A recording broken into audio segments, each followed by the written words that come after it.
প্রিয় দর্শক, আসসালামু আলাইকুম। আপনারা দেখছেন ইসলাম ইজ রাইট ইউটিউব চ্যানেল। আজকে আপনাদের সাথে শেয়ার করব 3 হাকিম ও অলৌকিক সফরের গল্প। এক সময় বহুদিন আগে এক দূর দেশে এক পবিত্র শহরে বাস করতেন 3 যুবক, রাফি, ওমর এবং সালেহ। তারা ছিল প্রকৃত অর্থে সৎ, ইমানদার ও দয়ালু। তবে তারা কেবলমাত্র ভালো মানুষই ছিলেন না, তারা প্রত্যেকেই হাকিম অর্থাৎ চিকিৎসার বিদ্যায় বিশেষজ্ঞ ছিলেন। রাফি পারদর্শী ছিলেন দেহের ব্যথা ও হাড় জোড়ার চিকিৎসায়। ওমর ছিলেন বিষ ও নানা ধরনের বিষক্রিয়া ঔষধ প্রস্তুতকারক। সালেহ ছিলেন মানসিক রোগ ও আত্মিক দুর্বলতার বিশেষজ্ঞ।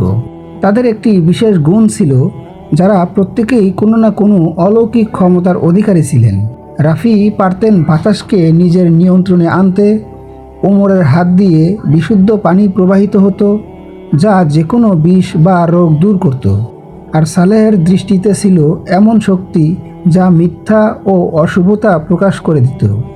একদিন তারা 3 জন সিদ্ধান্ত নিলেন, মানুষের সেবা ও জ্ঞান প্রচারের উদ্দেশ্যে একটি দীর্ঘ সফরে বের হবেন।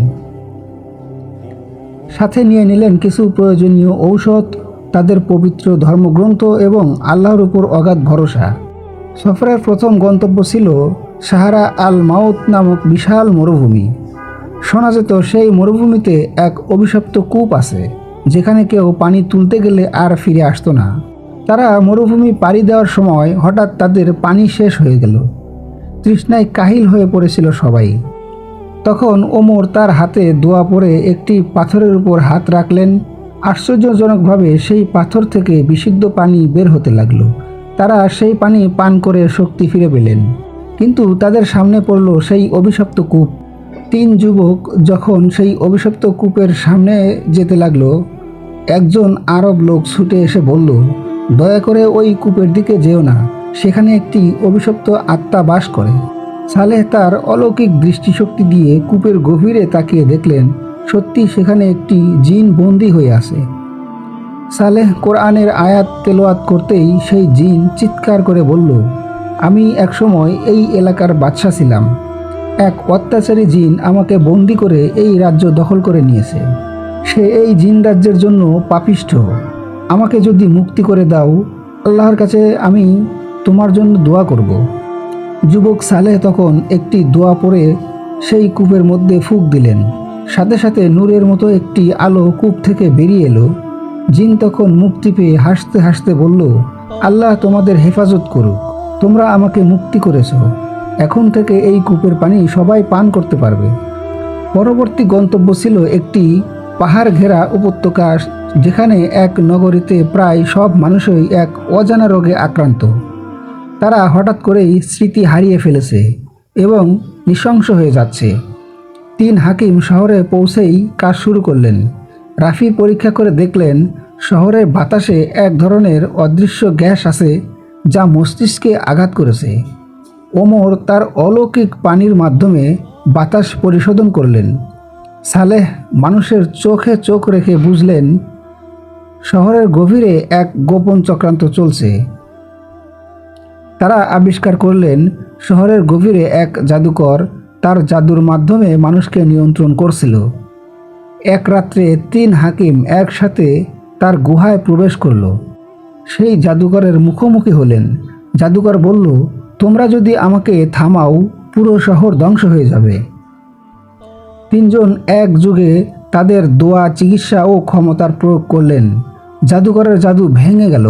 সেই চিৎকার করে অদৃশ্য হয়ে গেল। শহরের মানুষ সুস্থ হয়ে আগের অবস্থায় ফিরে এলো। সফরের শেষ পর্বে তারা পৌঁছালেন এক পাথুরে শহরে, যেখানে মানুষ শারীরিকভাবে সুস্থ কিন্তু আত্মিকভাবে অসুস্থ। লোভ, অহংকার ও হিংসা তাদের গ্রাস করে ফেলেছে। সালেহ বুঝলেন, এখানে কোনো ঔষধ নয়, দরকার আত্মিক চিকিৎসা। তিনি শহরে চত্বরে দাঁড়িয়ে বললেন, মানুষের প্রকৃত মুক্তি আসে আত্মার পবিত্রতায়। তোমরা সত্য, ধৈর্য ও দয়া থেকে দূরে সরে গেছো। রাফি এবং ওমর মানুষের মাঝে বিনামূল্যে ঔষধ ও সেবা দিয়ে দেখালেন, বিনয় ও ন্যায় কতটা শক্তিশালী হতে পারে। শহরের মানুষ ধীরে ধীরে বদলাতে লাগলো। একদিন সেই শহর হয়ে উঠল শান্তি ও জ্ঞানের এক আলোকবর্তিকা। 3 হাকিম দীর্ঘ সফর শেষে আবার ফিরে এলেন তাদের নিজ শহরে। তারা দেখলেন তাদের অনুপস্থিতিতে অনেকেই তাদের আদর্শ অনুসরণ করে হাকিম হয়ে গেছে। শহর আরও আলোকিত ও ন্যায়পরায়ণ হয়েছে। তারা জানতেন এই পৃথিবীর যাত্রা অস্থায়ী, কিন্তু যারা সত্য ও মানবতার জন্য কাজ করে তাদের স্মৃতি অমর হয়ে থাকে। তিনজন একসাথে আল্লাহর কাছে সেজদায় পড়ে গেলেন। জ্ঞান ও ঈমান একসাথে থাকলে পৃথিবীর যে কোনো অন্ধকার দূর করা সম্ভব। অলৌকিক ক্ষমতার থেকেও বড় হচ্ছে সততা, দয়া ও আত্মত্যাগ। প্রকৃত চিকিৎসা কেবল দেহের নয়, আত্মারও প্রয়োজন। বন্ধুরা, ভিডিওটি কেমন লাগলো? যদি ভালো লাগে তাহলে অবশ্যই একটা লাইক দিবেন এবং চ্যানেলটি সাবস্ক্রাইব করতে ভুলবেন না। ভিডিওটি শেষ পর্যন্ত দেখার জন্য আপনাকে ধন্যবাদ।